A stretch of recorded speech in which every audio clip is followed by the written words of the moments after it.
Today I'm back in a field of Daytona peas. One I was with James looking at back in May, and today we returned to see how the crop has developed. Looking across now, the crop is out of flower.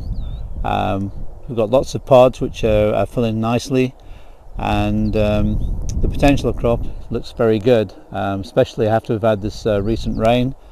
All we need now is lots of sunshine to harvest to maximize on the yield. But as we're walking through this crop, the rain also has brought one or two problems which we've just started to look at. The first one we're seeing is that we're getting a little bit of pod mildew, which you can see on this pod here.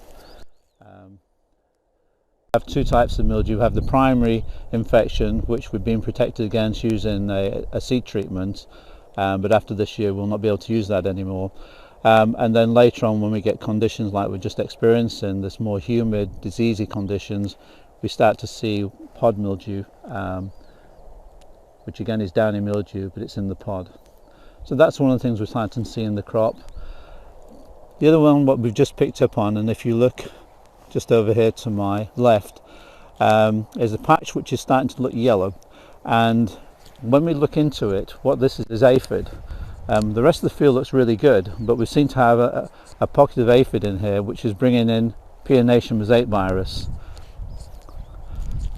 Peonation mosaic virus is one of 4 viruses which the aphid spread, but what you can see happens is a virus infected plant. Suddenly the pods get sort of very distorted. Sometimes you don't have any pods, but the plant itself is, as you can see, have a mottling effect. And if you look further into this area here, I'll just walk over here.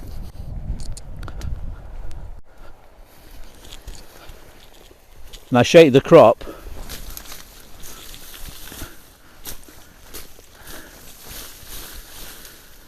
and if you look down there, you can see now the aphid which is in this area. And again, they've actually been sort of spreading the virus in this one part of the field. So it is important, if you're growing peas, to keep on top of aphid. What you don't want is to have lots of aphid all over the field spreading the virus. And for this year, we've been very fortunate that everything, the cold May, we didn't see any aphid coming in, which is normal time we would see them. It was nearly June before they came in. So for this year, the incidence I'm seeing of peonation and aphid in the crops has been less than for previous years. Yeah, hi guys, just pulled out 2 more plants now to demonstrate the effect of aphid and virus in the crop. As you can see in my left hand, this is one with the virus, and here you've got a healthy plant without the virus, and they're literally within a few meters of each other, but it just shows the difference and the effect you can have when you have aphid in the crop.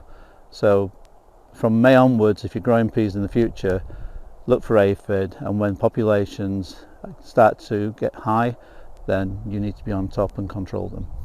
Further down into the crop now, and we scan across it, you can see it's a very uniform crop.